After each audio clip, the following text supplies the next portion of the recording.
doing my best to make you part of us is the rest.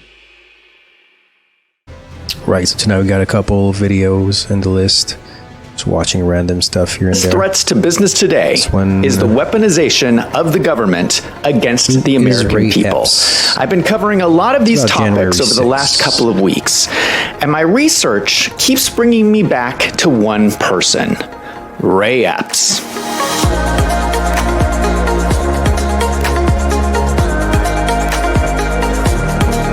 Et on continue. Où c'est qu'on était hier? Who is Ray Epps? You have probably heard of him. He was at the Capitol during the January 6th protests. There are a number of conspiracy theories claiming that he was an undercover FBI agent. The theory is that the feds were in the crowd to instigate and entrap protesters. People are furious with Ray Epps. There is so much anger towards this one person. I'm going to walk through what we know about Ray Epps and why it matters. First, let me say, do not send him any hate. He has been receiving death threats. Don't do that. That's not helpful. And at the end of this video, I will be giving you some better things that you can do that will make a difference. Just last month, Ray Epps gave an interview on 60 Minutes. They went through all the reasons why Ray Epps is accused of being an undercover Fed. There was video evidence on January 5th of Ray Epps shouting at a crowd, "Tomorrow, we need to go into the Capitol." The next day, on January 6th, there is more video evidence of Ray Epps shouting at a crowd, "We are going into the Capitol." There is video evidence of Ray Epps whispering into the ear of another protester seconds before the protesters breached the barriers. A female police officer was knocked down, and Ray Epps proceeded past them and continued to walk towards the Capitol. Ray Epps then left the Capitol when people started climbing the walls. He sent a text to his nephew saying, "I was in the front with a few others. I also orchestrated it." After January 6th, Ray Epps was included on the FBI wanted list. However, after an hour phone call, Ray Epps was removed from the list and not investigated further. Wow, that is a lot of suspicious activity. But in the 60 Minutes interview, Ray Epps explains everything away, saying that he was only there to peacefully protest. He claims he was actually trying to stop the insurrection. He says it was actually Tucker Carlson's fault for getting the crowd worked up. Ray Epps is asked directly, "Did anyone from the government ask you to be here? Anyone from the FBI?" He responds, "No." When I watched this interview, I was confused. Why weren't they asking any tough questions? I don't think his story makes any sense. If he was just there to peacefully protest, why would he watch a policewoman get pushed down in front of him and then march onto the Capitol?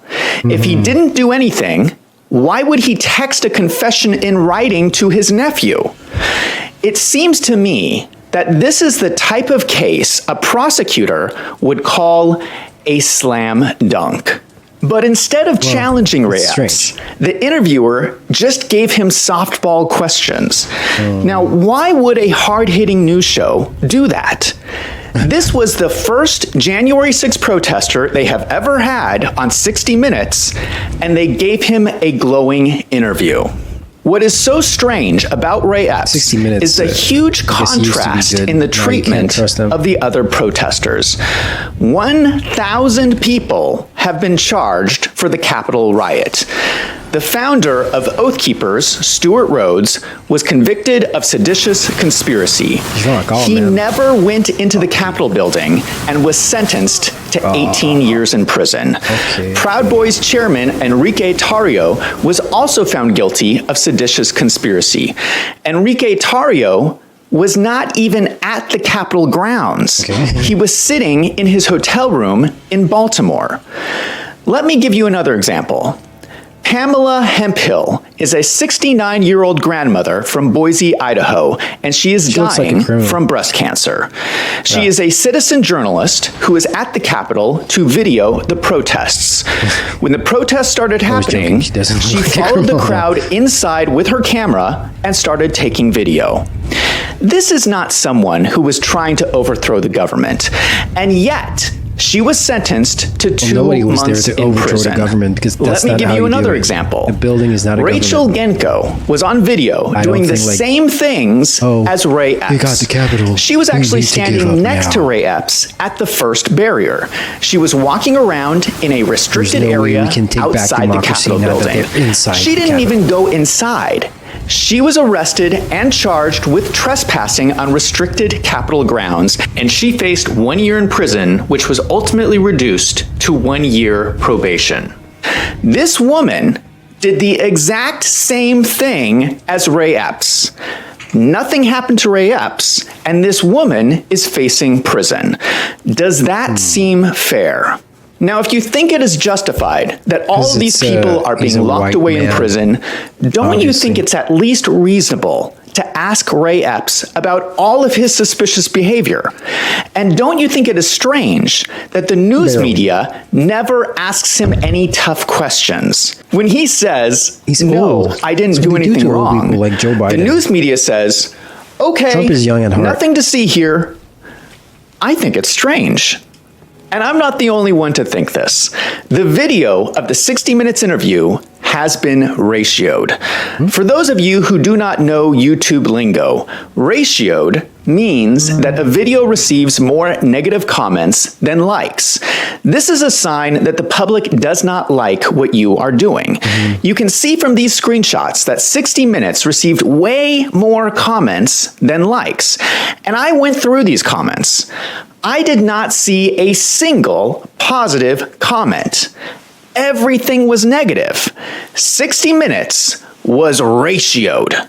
Just to give you a sample of what people are saying, Ray Epps is the only Trump supporter ever to have the full support and defense of leftists and media. That alone deserves investigation. I'm 100% convinced by this interview that Ray Epps is a federal agent. It's hard to see our Capitol under attack. Bro, you literally told them to do this, frowny emoji. We're going to go into the Capitol. Ray Epps on camera in front of hundreds of witnesses. If I didn't think he was a Fed before, I definitely think he is a Fed now. It goes on and on. People are not buying the story. Then the 60 Minutes interview gets more strange.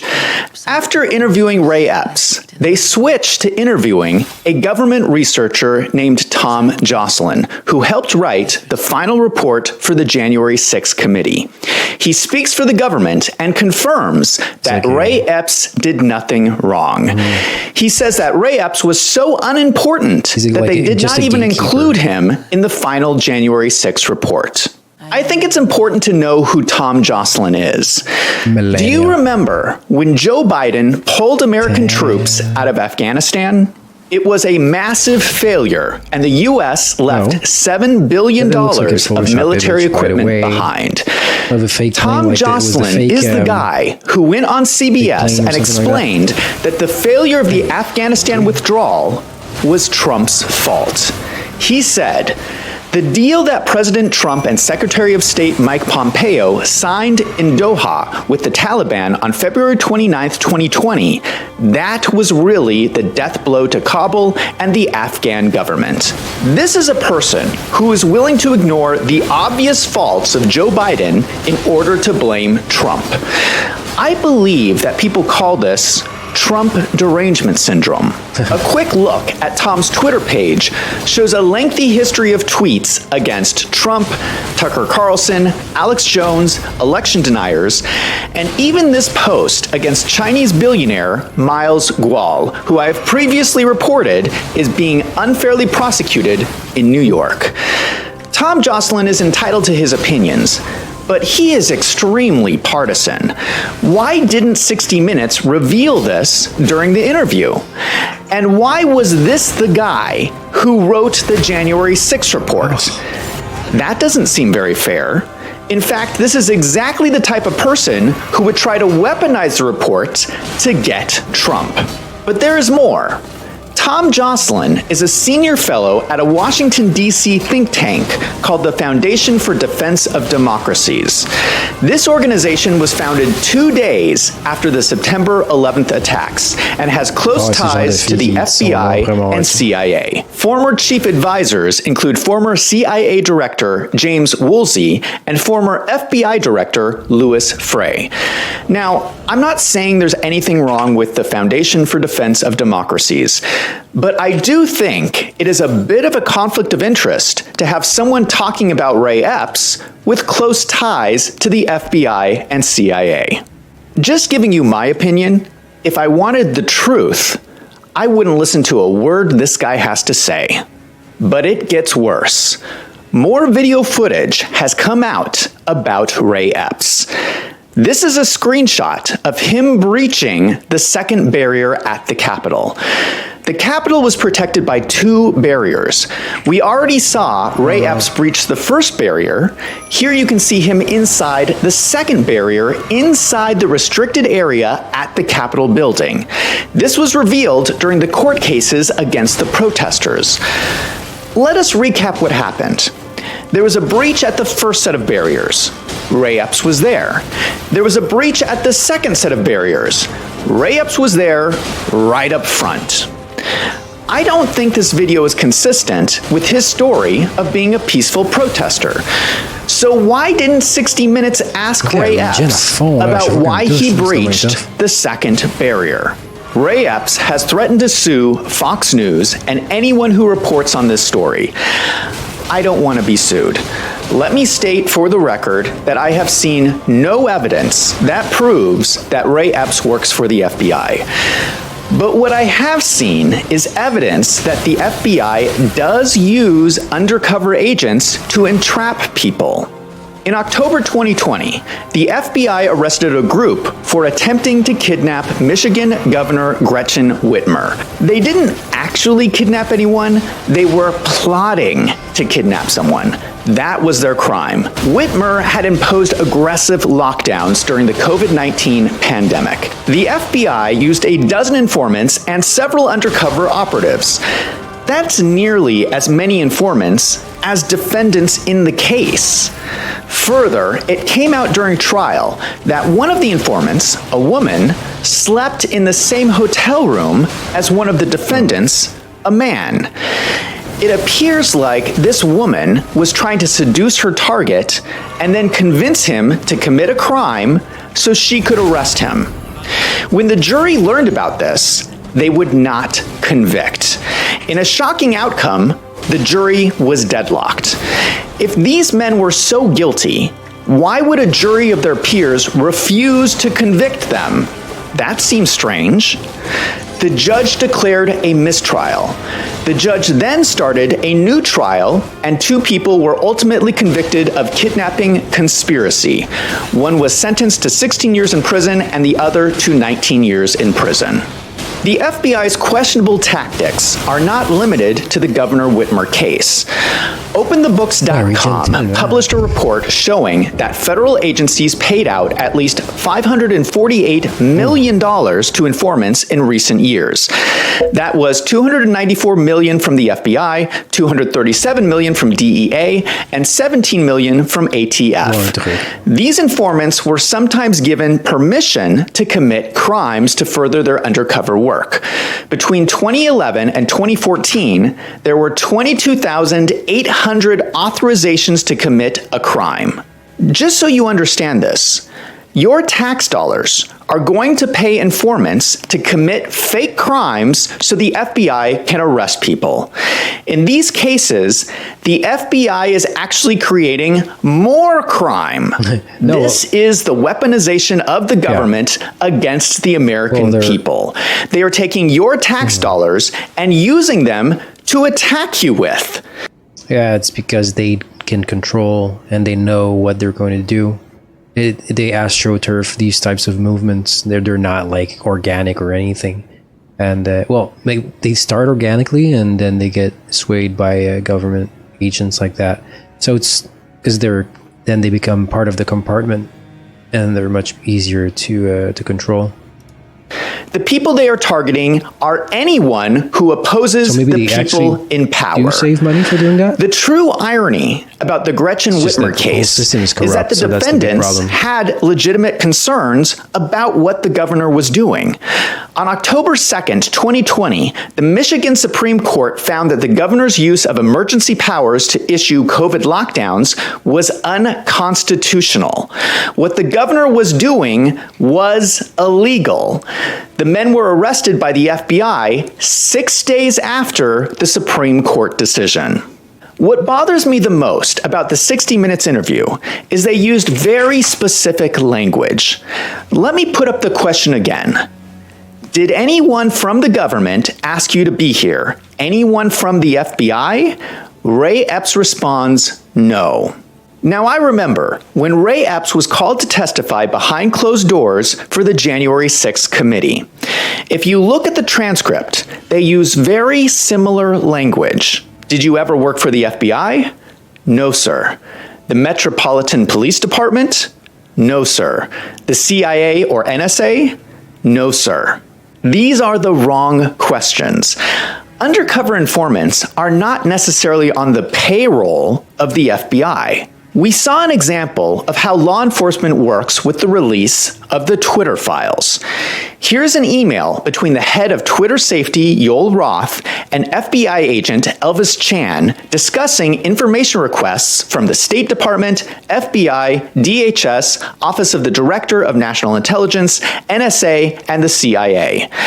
The Twitter files show us how all these federal agencies were using a third-party company to attack Americans' freedom of speech. The FBI paid Twitter $3.4 million to work for them. Why couldn't the same thing have happened in the case of Ray Epps? The FBI contracts out to a third party who hires Ray Epps. Then the FBI could pay and direct Ray Epps and still say under oath that he never worked for them. Why has no one subpoenaed Ray Epps' bank records to see if he was getting paid by anyone? That would have been Why has no one subpoenaed Ray Epps' phone records to see who he was talking to? In fact, we have evidence that there were undercover FBI informants at January 6. In court papers in the Proud Boys sedition case, it came to light that there were at least 8 informants inside the Proud Boys organization. One of these informants, Greg Mitwerter, was posing as the group's vice president. He flipped and decided to testify in support of the defendants. Greg mysteriously had a heart attack on his way to testify. Oh. This is starting to seem very strange. It gets worse.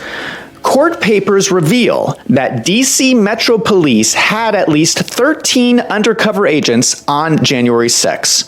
Also, another agency called Homeland Security Investigations, or HSI, had 19 undercover agents. HSI is a division of ICE, which is a division of DHS. That means we now know of at least 40 undercover agents.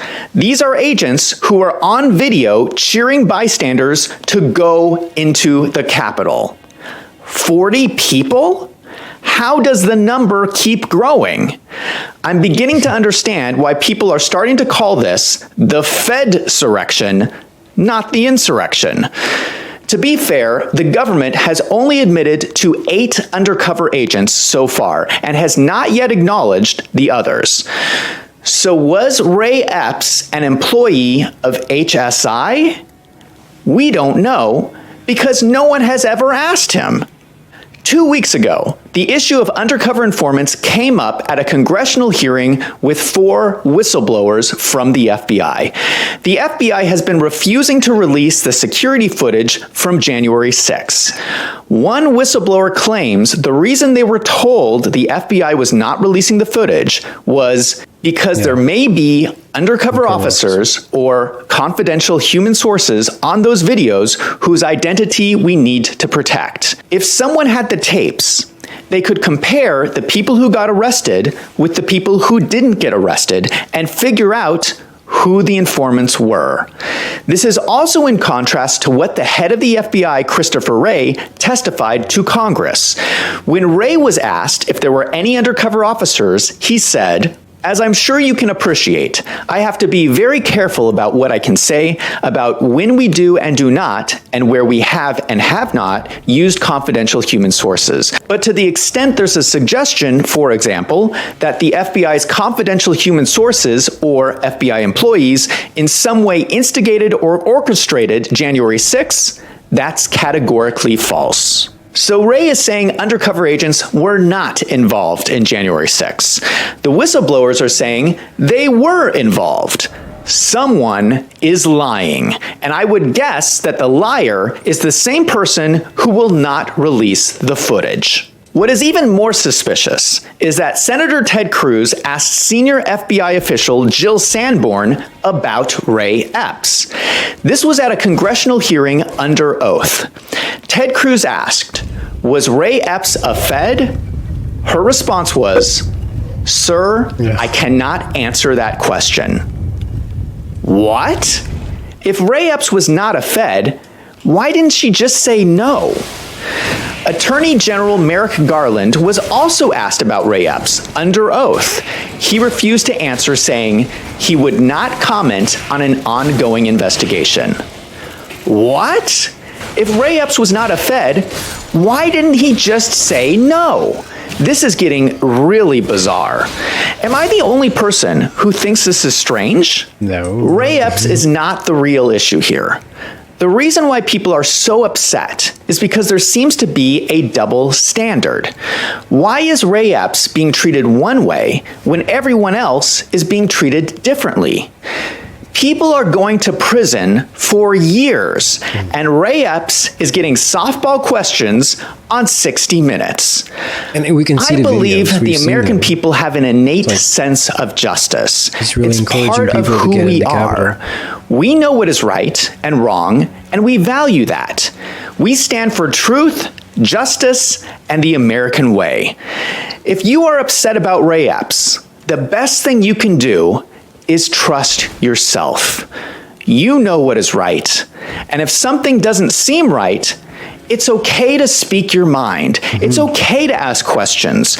You should not be ashamed of this. You should celebrate it. That's what I call being a red-blooded American. Now I want to hear from you. Do you think Ray Epps is a Fed? Go ahead and leave your thoughts down below. I'm Zach from Wolves in Finance. Thank you for watching. Probably is.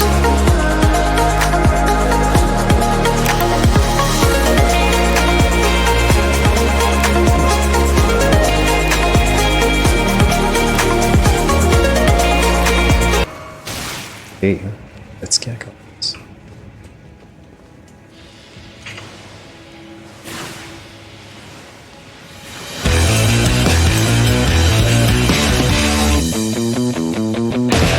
Well, as I speak, wildfires are currently raging across Canada.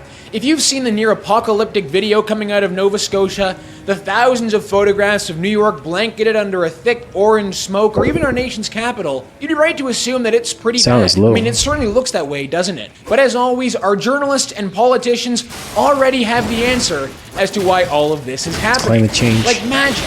Spearheaded by the one man in Canada whose ability to turn tragedy into a political weapon is unmatched, that being the utterly shameless Justin Trudeau. I thought it was, the culprit for Stéphane all of these Gagnon? fires, Something as like they're that? now telling us, is climate change. Just as well, because climate change is the rallying cry for the modern left. It is their credo. Most importantly for them, however, the seemingly undefinable climate change opens the door for government bureaucrats to get another hit off that sweet, sweet taste of controlling the masses. The media isn't telling you the truth about these wildfires. And that won't come as much If of they a would care, they surprise would to do most something of you. about it. But let's just get down Long to time it, ago. shall we? For instance, the media isn't going to tell you that wildfires in Canada since 1990 have been steadily decreasing. Have you read that anywhere? I bet you haven't. The government also but doesn't this want to year- tell this you year's the climate majority of change, these the other times fires also are man-made. was also climate Why? change. Well, it's simple. It goes against their narrative. It would mean that the mighty gods of climate change aren't punishing us for not going to net zero fast enough, whatever that means these days. Yeah, because, the media of course, isn't if doing ever their we get rid jobs. of carbon, Millions like, of everything's Canadians gonna be and now alright. Americans are being intentionally misled. And over the next 10 or so minutes, we're going to try and fix that. Drop a like in the video, help us out by subscribing to the True North YouTube channel, and the comment question for the episode is this: will climate lockdowns become a reality in our lifetime? Let me know in the comments, and let's get into it. How does that old saying go? Never let a good crisis go to waste? Well, it's certainly not being lost on Justin Trudeau's cabinet now, is it?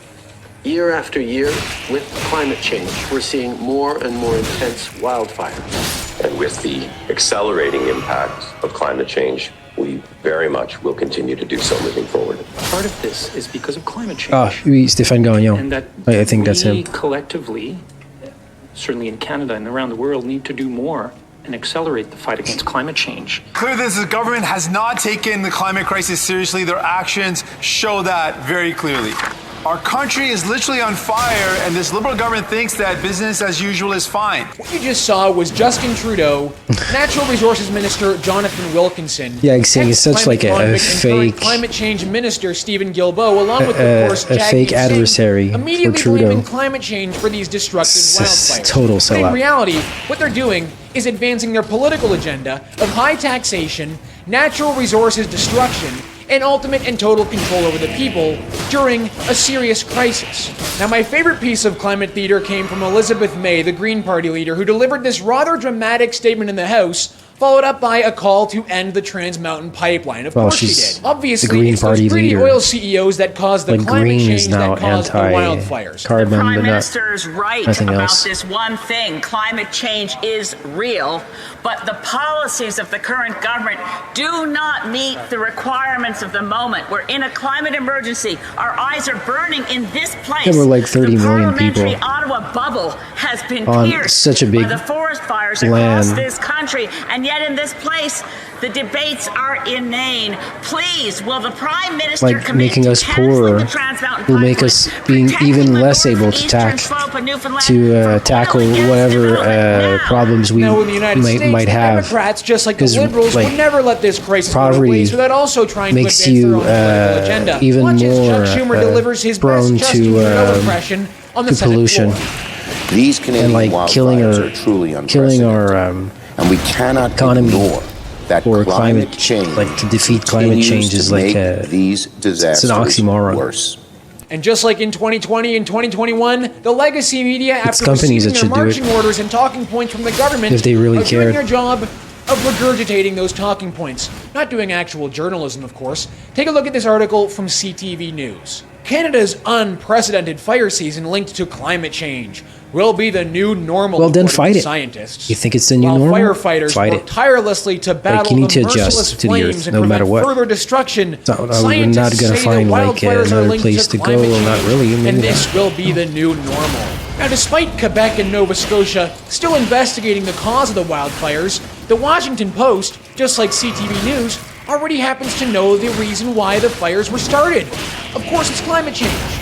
Unprecedented It's the only Canadian reason fires possible. intensified by record heat and climate change, according to the Washington. When you're a hammer, The every rash problem of blazes looks like a intensified nail. by record heat in many areas is an ominous sign of the ill effects of climate change. Now, if those two headlines don't remind you of what living in 2020 and 2021 was like, well, maybe this might. Take a look at this article from the Ottawa Citizen. It is like we have actually gone back in time to 2020. Look at this headline. Why you should be wearing an N95 mask today in Ottawa. Look at that, the masks are coming back, along with the daily press conferences from the premiers and the prime minister. Just like they a must be time so machine, happy. isn't it? Health officials were advising people to wear N95 masks when outside, to limit their times outdoors, and to keep their windows closed and air conditioning on. If you must spend time outdoors, a well-fitted N95 mask can help reduce your exposure. Now, to go with the fear propaganda coming from the legacy media, school boards in areas where the air quality is actually not that bad from the wildfires, like Toronto, are introducing mini lockdowns of sorts, not allowing students to go outside for recess and shutting down all sports and extracurricular activities. Now, one could definitely make a better argument for doing this if you're closer to the actual fires themselves, if your air quality index is actually in high risk. But when TDSB released this statement to parents on Tuesday, well, actually, air quality was at moderate risk. It was not that bad. The legacy media is trying to put the fear of God back into the population.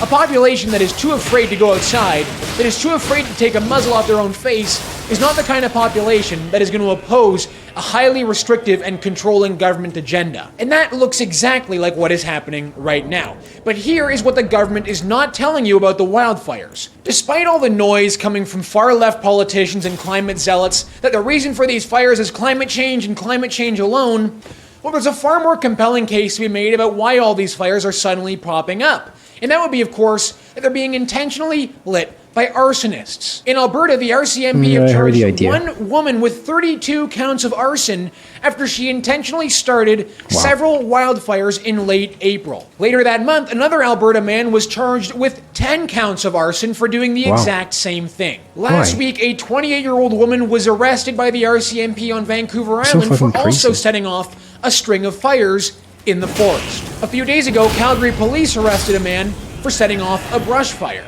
In Nova Scotia, the RCMP believed that 3 fires in Pictou County were the result of arson. And now, according to the Toronto Sun, Quebec police are investigating the cause of the wildfires in that province to be arson. According to the Quebec police media officer, as he says, the cause of the fires are suspect. Well, that it certainly does seem suspect, doesn't it? Take a look at this video making the rounds on Twitter of satellite imagery showing a series of Quebec wildfires being lit up at the exact same time all across the province. Unless it's a Photoshop. In Alberta, the province most often hit by wildfires, to date this year, over 57% of wildfires have been determined to be the cause of humans. And that's, then they figured it out. Of the wildfires are still under investigation, while only lightning accounts for just under 15% of the wildfires in 2023. And according to the Montreal Gazette, over the past 10 years, over 80% of Quebec wildfires were caused by human activity. And like I said at the beginning, the government doesn't want to tell you this rather uncomfortable fact for their political agenda. But if climate change wasn't happening, these fires would not last as long. This country have been steadily decreasing since 1990. The worst year, it appears, was 1995. That's because gas is so expensive now that people are not willing to start fires anymore. And that the majority of wildfires in Alberta are human-caused, and over 80% of wildfires in they Quebec got cheap gas, that's usually are human-caused, and we don't yet have an answer as to what started the Nova Scotia fires. How, then, can politicians with a straight face blame climate change when the truth is, because it fits their agenda, says the complete opposite. All right, ratio of the week time. The winner this week is Gerald Butts, Justin Trudeau's former principal secretary, an unofficial left-wing Twitter spokesman. Now, breaking out the old playbook from 2020 and 2021, calling anyone who disagrees with the dominant government narrative a science denier, Gerald Butts went on a tangent attacking someone who questioned him whether or not the fires were really the cause of climate change or arson. Take a look at this. This is a take popular among climate deniers. There we go. That's the language we're talking about here. The fires are worse because of the conditions in the forest. The conditions are caused by climate change. No individual cigarette causes cancer. 40 years of smoking does. Wow, talk about a big brain take from Gerald Butts. It's a slim ratio, but I really wanted to highlight this and share some of the comments that he got underneath this post. 1,152 replies to 1,015 likes. They all count the same. This is from Ben Coates. You don't seem to consider the fact that there are more fires started each year by humans. With that increasing number, the odds of unmanageable wildfire breaking out you got to think about both facts. Like maybe climate is weather is responsible for fires or for making fires to spread. Or climate. I guess. Scott Carpenter got quite a few likes. The forests get dry on a regular basis. In the past, we tended to have fewer fires when those conditions hit because we didn't have eco-terrorists running around lighting them on fire in an attempt to scare the hell out of people just adds up. taking their global warming cult seriously. Can't have one without the other, I guess, if you're plethora of arrests to get to because the they were truth. starting forest fires. There were. And the reality is these arrests are only going to increase. Canadians would be well advised to remember what the real agenda is. To impose a carbon tax on the Canadian people. To reduce Canada's natural resources industry to nothing but a shell of its former self, and ultimately to take more control for themselves. course. That's just what governments do. All right, everyone, that's going to do it for us this week on the show. Thank you so much for tuning in. My name is Harrison Faulkner, and this is Ratio. His conclusions is the ones of a conspiracy theorist, and he's probably right. But, yeah. You need more proof. Yeah, we finally got Trump now. 37 count federal indictment. Oh, this time's good. Fair and square, promise. He faces hundreds of years in prison. Now, we've been taking a little heat lately on a completely unfair mischaracterization that we've been providing cover for the Biden administration's actual crimes while persecuting his political opponent, Donald J. Trump. But that's not what we're doing. Swear to God. Do you believe in God? Not at all. Why do you ask? Some people recall how on the same day the Oversight Committee accessed suspicious activity reports on potential corruption within the Biden crime family, Soros-backed District Attorney Alvin Bragg indicted Trump. And that's not a tactic of weaponization. It's really a shame, actually, because having to investigate Trump for what we said he did diverted our resources from investigating Biden for what he actually did. And you know, all of us at the Bureau were remorseful, to say the least. And then things start to look even more suspicious because on the exact same day that the House Investigative Committee got access to a document showing alleged proof of a $5 million bribery scheme between Joe and an overseas entity, Trump was indicted again. 37 counts to be exact. Now, Biden's innocence is obvious when you consider it's much better for our democracy when you divert your attention to how we just indicted Trump. 37 counts. I mean, how could you not want to focus on that? And if you're still feeling a little suspicious of our one-sided approach to the justice system, because you're one of those people who's putting 2 and 2 together and getting 4, then could I just say, look over there, there's aliens. Yeah, you could see it's that really too. starting to look like aliens are amongst us. I mean, we definitely didn't want the existence of aliens to get out, but gosh darn it, it has. Look at this little guy. He's just doing alien things. Let's focus on this. I'm not really aware of the location of his genital tissues, but nonetheless, very dangerous little guys. Could they be posing an imminent threat to the people of Earth?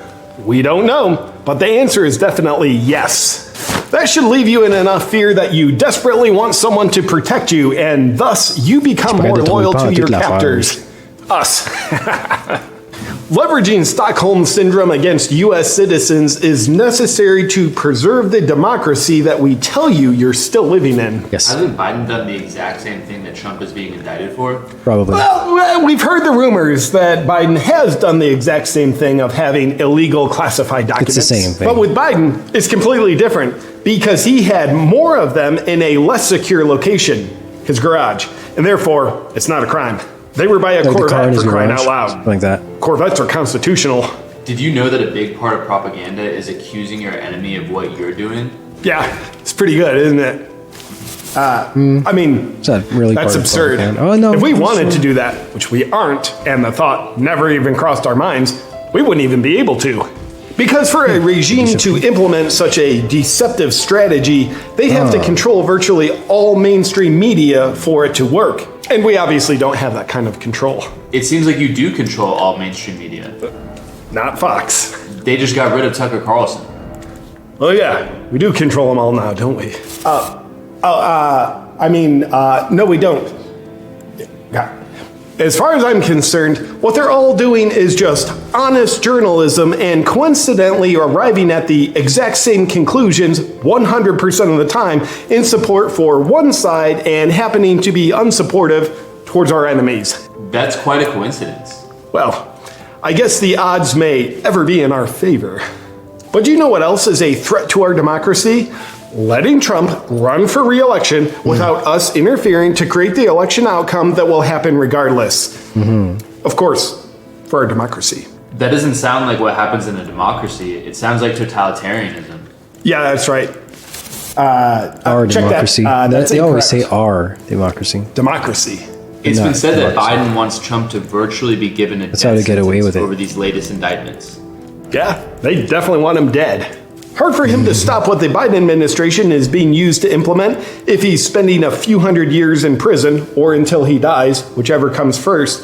But regardless, We all want him JFK'd one way or another. I've heard reports that Trump has said he will still run for president, even if he's in jail. Hey, Carl, is Epstein's prison cell still available? Good, get it ready. And make sure the security cameras that definitely never fail are quote-unquote properly installed. We'll handle it. We just want to make sure the American people get a very the type of cameras you don't want in your house if you want to protect it. So because you want Americans to have such a fair election, will you finally be acknowledging the existence of Hunter Biden's laptop? Can do that. That's just Russian misinformation and whatnot. And also remember aliens. These glasses are like really Will you be small. coughing up the full unredacted document from the credible FBI source that proves that Biden was involved in a $5 million overseas bribery scheme? Can't do that. It would put our source's life in grave danger. Does that mean that you suspect the Biden family would be looking to have him killed if their crimes were exposed because of him? Yeah, that's right. If you think the sitting president would have someone killed who has incriminating evidence on him, don't you think that's something that you should come forward with? The consequences on that, and it's just not really what we do in a democracy. I mean, just remember Trump, 37 count indictment, and aliens. Blink twice if you need help.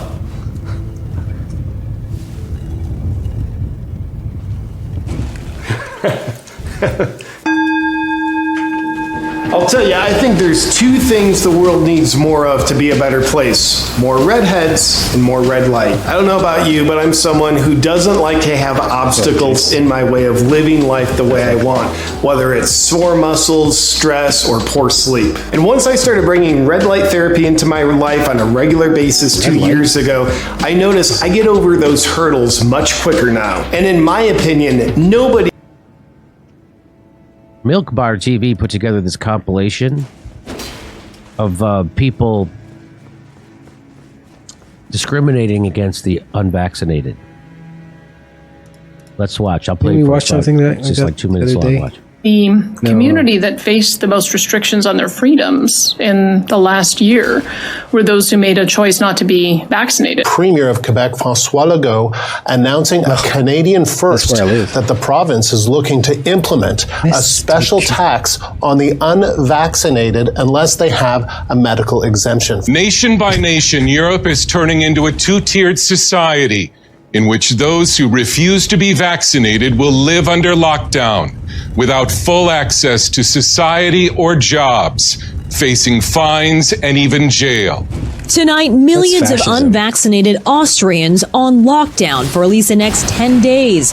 An order from the government as the country tries to slow the spread of the coronavirus. The unvaccinated have already been in lockdown for almost a month. And next year will have to pay $4,000 in fines every 3 months unless they not only get vaccinated, but get booster shots. Germany's COVID restrictions have been so draconian, this German mother says her 10-year-old daughter wants to die. Philippine Commission on Human Rights warning government about implications of President Duterte's order to bar unvaccinated people from going outdoors. The CHR says the order may result in undue discrimination. Well, we don't see it like this. The two different classes of people. If you're vaccinated or if you're unvaccinated, you have all these rights. If you are vaccinated... That is what it is. So, yep. The vaccine mandate has kicked in for more than 1 million authorised workers, no longer allowed on site if they haven't had a jab. And there was never any... That doesn't outrage people. It outrages me. Section du jeu. But it doesn't outrage the majority of people who voted for Joe Biden. It doesn't outrage the majority of people who are going to vote for Joe Biden. Well, if they didn't come for them, it doesn't outrage them. I was a Democrat my whole life. What happened that you stopped being outraged by being lied to by Big Pharma and the government in such an egregious way? Because they're scared. They're scared of dying, and they like the government being the authority protecting them. And you turned into authoritarian Nazis. Yeah, pretty much. Everything out of fear, irrational just like fear. that. Bodily autonomy out the window. My body, my choice. You bent yourself in a pretzel to get rid of that. Here we go. If an employer allows an unvaccinated staff member on site, they can be fined more than $21,000 and the business will be hit with almost a $110,000 fine. Workers who falsely claim they've had the jab will wear a $10,000 fine. There's people that don't want this mandatory vaccine. How do we manage this? Well, if you didn't get it, just be proud. It's very, very simple. But don't think you can get on a plane or a train beside vaccinated people and put them at risk. Queensland is punishing unvaccinated teachers, docking their pay for the next 18 weeks. Okay, so we think it's safe enough for you to come in and to teach our kids in the classroom, to do the job, but we're not going to pay you what we pay the other teachers. I don't know about this. The fingerprints of unvaccinated teachers in New York City were allegedly sent to the FBI with problem codes flagged on them. When the city puts these problem codes on employees who have been terminated because of their unconstitutional policies, not only do they have this flag in their files, but their fingerprints are sent with that flag to the FBI and the New York Criminal Justice Services. With every teacher job, fingerprints are essential. So whatever job I decide to pursue, they will have to get my fingerprints and do the necessary search to see if there are any flags. And now I know I have these flags. Anka Mrak-Taritaš, 4. studeni 2021. Citiram, sada je trenutak da se kaže ljudima, ne možete više nigdje ako niste cijepljeni.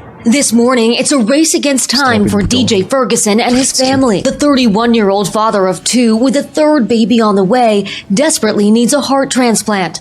But his mother says Brigham and Women's Hospital in Boston says DJ can't receive an organ donation because he won't get a COVID vaccine. It is almost common policy to say, if you don't have all your vaccinations, including COVID, you're going to be less eligible for a transplant than other people who are going to do better with a scarce heart. Dr. Berecki, 23. travnja, citiram, svijet bi bio puno ljepši bez necijepljenih.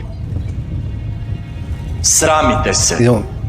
Sram neka vas bude. We invented diseases in our own body, or is it a virus? Ever witnessed in my lifetime. That's a pretty extreme level of discrimination that we have seen. But this has been an extraordinary. So that's quite a compilation of the horrors. And none of those people are apologizing. They're just going right on. They're still doing it. I still see people using the term COVID minimizers. I still see people that just with that kind of brain rot. After everything, that they're still wearing masks in public. They don't want to be wrong to the outside. Ridiculous point. And using the term COVID minimizers. Those people have brain rot, and I have no trouble forgiving them. If they ask for forgiveness, I have no trouble. I know what it's like to be scared, and you don't act like you think you would in a tough situation. But all those people who are still wearing masks outside and calling people COVID minimizers and blocking me on Twitter for telling the truth about COVID and saying shit about me on Twitter for telling the truth about COVID. Now you know how they would act when times got tough. Now you know they would immediately go along with the regime. They would immediately throw you under the bus. Anybody who got outside the cult, and they wouldn't stand up for their principles, the principles of bodily autonomy and my body, my choice. And how about the principle of always being skeptical of big pharma and government, especially when they come together to mandate an experimental medical treatment? No. Fear has taken place. So those people showed Scientism that they were is taking place of religion. Right? Like the guys who tortured people for the military, and then they feel bad about it later. They couldn't believe that they were that weak-minded that they would torture someone because they were told to by someone with authority. They would torture someone. They're weak-minded. Very dangerous. They don't. And that's what these people are. They're weak. They might have all the principles. They might know all the. They might virtue signal better than anybody and pretend to care about minorities. They don't give a shit about them. As soon as the government and Big Pharma got together and said, "You throw those people in a camp," they were like, "Let's do it." I think the majority of Democrats wanted to take people's kids away who weren't vaxxed. Remember that? Remember that survey? Remember that poll? Take their kids away. So all those people, and they're still doing it. When you see the people out in the public outside with the masks on, they're still doing that. And they're not upset that they've been lied to. They can't let go of the lie. Because it's too painful for them to have to shift their worldview. To agree, yeah. Like, change your idea. Imagine people you're supposed to always question Dr. Fauci, the FDA, the CDC, and Big Pharma, and especially the government. You're supposed to always question them. And shame on you for shaming people for questioning it. And I'm not even going to I'll forgive those people if they ask for forgiveness. I'm not as big a person as Joe Rogan. I'm not. Joe Rogan has just already forgiven those people.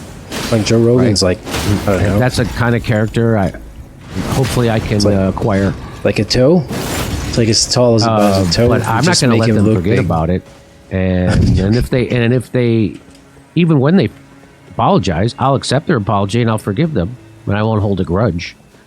But that's never coming. That's never happening. Those people revealed who they are.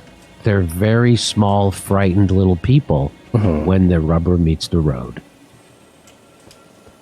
Those are the people that would have turned the Jew into the Nazis. Oh, definitely. And if anybody, and again, the people who were supposed to push back against this. I was saying that to people and they were like telling me, the people who were supposed to push back against the COVID narrative didn't. In fact, they did the opposite. Obviously, the Nazis managed to manipulate a large part of the population. You have to take a experimental medical treatment. COVID is lesser than no long-term studies, and then an economic because crisis. The guy in the TV told you to. Completely abandoning their values. Chomsky.